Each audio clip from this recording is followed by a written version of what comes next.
Halo semuanya pecinta manhwa dimanapun kalian berada, kali ini Mimin akan melanjutkan cerita yang menarik, yaitu kembalinya sang raja tentara bayaran saat dia masih menjadi bocah bangsawan lemah. Pada cerita sebelumnya diakhiri dengan Gislan yang sudah mengumpulkan para tentara bayaran untuk memasuki hutan monster. Namun mereka tidak boleh bertindak sembrono tanpa rencana disebabkan di sana sangatlah berbahaya, sehingga Gislan memutuskan untuk membuat tenda terlebih dahulu sekaligus meminta semua pasukannya bersiap, bahkan dia sendiri sudah menggunakan perlengkapan khusus. Dengan bantuan dari pelayannya, maka semuanya berjalan baik agar tak ada satupun yang ketinggalan dalam persiapan ini. Langkah awal mereka membangun markas ekspedisi sementara di luar hutan, agar tak satu pun yang terlewat. Tak hanya memikirkan secara matang pada rencananya, tapi Gislan juga harus membawa persediaan makanan serta kemungkinan terburuk yang terjadi di dalam hutan monster yang selama ini tak tertembus. Beberapa saat kemudian semua pasukan tentara bayaran yang direkrut oleh Gislan telah berkumpul tepat di depannya. Dilihat dari manapun mereka semua tidaklah meremehkan bocah bangsawan di hadapannya dengan memberi rasa hormat, meski di antara mereka masih ada yang meragukannya dan hanya berpura-pura patuh agar tak mendapatkan masalah. Mereka berempat adalah otak sekaligus pedang utama dalam ekspedisi ini, dan yang terpenting adalah melindungi Gislan karena saat dirinya mati maka mereka akan gagal sekaligus takkan mendapatkan bayaran apapun. Sebelum berangkat, Gislan meminta Belinda untuk memeriksa ulang jumlah pasukannya. Setelah selesai mengamati, maka Belinda melaporkan jika semua tentara bayaran yang disewa dari agensi sejumlah 148 orang dengan Gordon sebagai barisan depan. Lalu jumlah tentara bayaran khusus yang direkrut oleh Gislan yang tak lain adalah Cerberius berjumlah 41 orang, sehingga semuanya berjumlah 192 orang termasuk tuannya. Gislan mengerti, tapi dia lanjut menanyakan terkait hal yang paling utama sebelum bergerak. Belinda meminta tuannya tidak khawatir karena Kovan pada awalnya menolak memberikan dukungannya, tetapi sekarang dia akan memastikan tidak ada yang mengetahui jika Gislan memasuki hutan monster karena Kovan dulunya adalah komandan yang pernah ditempatkan di sana. Pasca mendengar laporan itu, maka Gislan tersenyum karena semuanya sudah berjalan dengan baik, tapi dia harus melakukan sesuatu yang menarik kepada semua orang. Tanpa basa-basi, Gislan berteriak untuk merebut perhatian semua orang agar tertuju pada dirinya saja. Dengan wajah serius, Gislan memberitahu jika di belakangnya adalah hutan monster yang mereka akan bangun, dan di dalam hutan itu pastinya dipenuhi mara bahaya yang mampu merenggut nyawa seseorang. Walau belum tahu apa yang ada di sana secara detail, tapi Gislan yakin jika ancaman monster tersembunyi di sana, bahkan bisa saja terdapat sesuatu yang tak pernah mereka bayangkan maupun hadapi sebelumnya di seumur hidupnya. Ucapan itu membuat sebagian besar para tentara bayaran terkejut karena mereka tak mengetahui jika misi dari perjalanan ini adalah menaklukkan hutan monster, di mana saat manusia masuk ke sana maka mereka tidak bisa hidup lagi. Di sela itu Belinda yang kesal mempertanyakan keberanian mereka semua berani memotong pembicaraan tuan mudanya. Lalu Gislan menegaskan kepada semua orang jika dirinya memberikan mereka pilihan untuk tetap ikut dalam ekspedisi maupun pergi karena takut, tapi bagi mereka yang berpartisipasi maka dirinya berjanji untuk membayar mereka 3 kali lipat jika misi sukses. Ucapan itu seketika merubah wajah semua tentara yang awalnya panik kini dipenuhi senang disebabkan bayaran awal yang disepakati sudah tergolong tinggi, tapi siapa sangka mereka bisa mendapatkannya hingga 3 kali lipat. Pernyataan itu tentu saja membuat Belinda panik karena semua uang telah mereka gunakan untuk seluruh persiapan sekarang ini, dan Gislan hanya menjawab jika cara ini adalah pilihan terbaik untuk meningkatkan semangat tempur mereka. Meski terdengar konyol, tapi alasan Gislan membangun hutan monster bukanlah tanpa sebab, di mana di sana terdapat sumber uang yang melimpah. Maka dari itu dia meminta Belinda tak banyak tanya dan lebih baik percaya padanya karena dirinya akan membawa perubahan dalam keluarganya bahkan seantero benua di masa depan. Dikarenakan tuannya keras kepala maka Belinda menyerah dan tentu saja dirinya percaya karena tuannya sudah beberapa kali melakukan hal yang mustahil. Di sela itu Koar tertawa karena tuan mudanya malah memberikan janji yang berlebihan menunjukkan jika dia adalah master yang belum berpengalaman dan Gillion hanya menjawab jika dia percaya pada tuannya.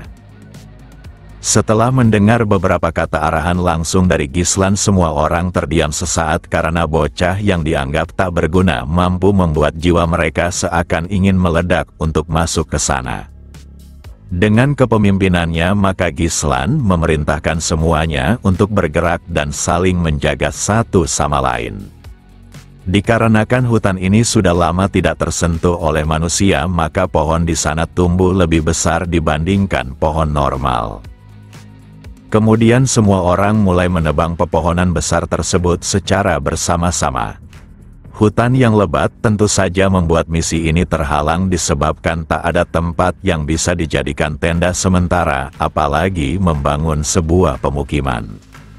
Satu persatu dari mereka mulai menjatuhkan beberapa pohon besar. Dengan terbukanya beberapa pohon, maka cahaya matahari sudah bisa masuk ke tempat ini. Kemudian Gislan mengingatkan kepada semua orang agar tetap waspada sekaligus terus membuka lahan di area ini. Menurut buku jurnal milik Adipati Delphin yang merupakan salah satu musuh yang menyebabkan kematiannya di masa lalu di mana buku jurnal menjelaskan secara terperinci terkait kondisi serta letak harta karunnya. Suatu hari Gislan pasti akan merebut tanah keluarganya kembali yang sudah dihuni oleh monster tapi sekarang yang dibutuhkannya hanyalah uang. Maka dari itu dia akan mengabaikan seluruh rute aman dengan membuka rute tercepat menuju sumber harta hutan meskipun semua tentara yang bersamanya kebingungan akan yang mereka lakukan. Kekayaan dalam hutan merupakan sumber yang sangat penting untuk masa depan karena mampu menggagalkan konspirasi yang terjadi di sekitar Perdium. Sementara itu Koar tak menduga jika bangsawan yang sudah menjadi masternya bahkan turun tangan secara langsung melakukan pekerjaan kotor ini. Tak sedikit di antara para tentara bayaran yang meragukannya dengan dugaan jika bocah itu sebentar lagi pastinya akan pingsan dan merengek untuk segera pulang. Perbincangan itu terdengar oleh Belinda hingga membuatnya kesal dengan meneriaki mereka untuk bekerja karena mereka dibayar untuk hal tersebut. Meski begitu Belinda juga tak bisa menyalahkan mereka karena siapapun yang melihat dan tidak mengenal tuannya pasti juga akan berpikiran seperti itu. Lalu dia mendekati tuan mudanya dan mengatakan jika dia telah mengeluarkan uang banyak jadi sebaiknya pekerjaan seperti ini diberikan kepada orang-orang itu disebabkan Gislan haruslah menjaga martabatnya agar orang-orang itu tidak meremehkannya.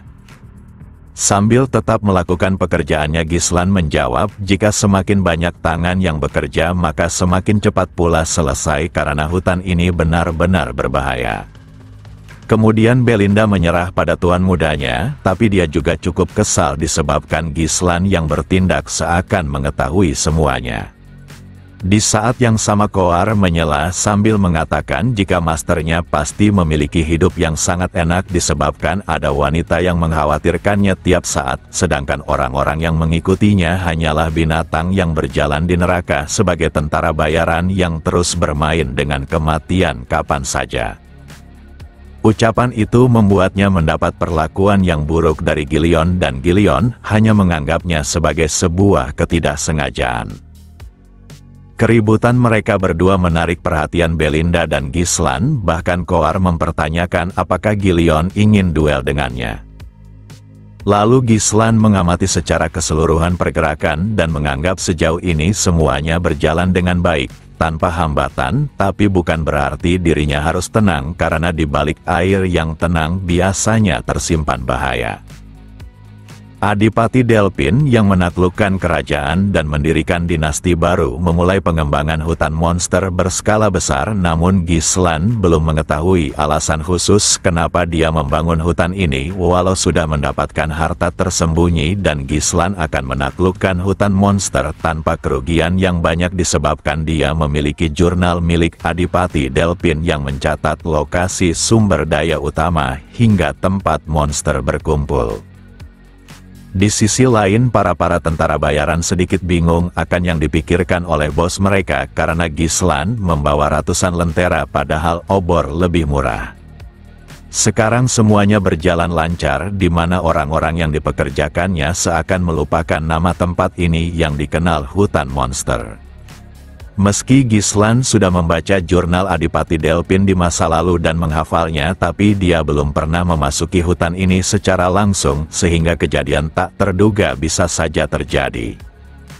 Kini mereka semakin lama makin memasuki hutan yang lebih dalam dengan cara menebang pohon untuk membuka hutan. Orang-orang ini merasa hari sudah makin gelap dan mereka juga tertawa karena hutan ini dikenal menakutkan, tapi nyatanya mereka bahkan belum melihat binatang apapun, bahkan seekor semut pun tidak ada. Sementara salah satu dari mereka meletakkan kakinya di pundak Gordon karena dia merasa Gordon harus mengembalikan uangnya kembali saat dia menjadi perwakilan untuk menakuti bangsawan lemah itu, namun gagal. Akan tetapi Gordon mengabaikan orang itu disebabkan instingnya merasakan ada sesuatu yang tidak beres. Dia pun meminta semua memperhatikan di depan mereka karena terasa sangat aneh.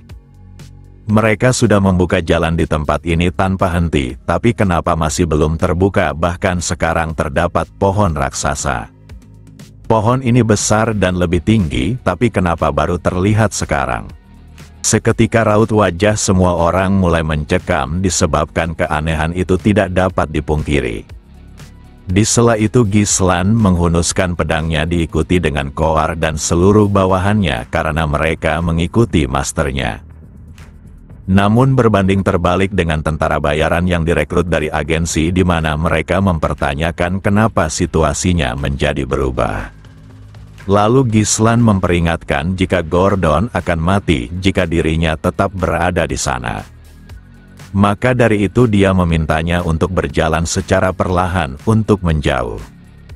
Gordon pun melakukannya, tapi saat dia berbalik dirinya malah menabrak pohon di sana. Dia pun terjatuh akan tindakan cerobohnya sehingga membuat situasinya makin mencekam.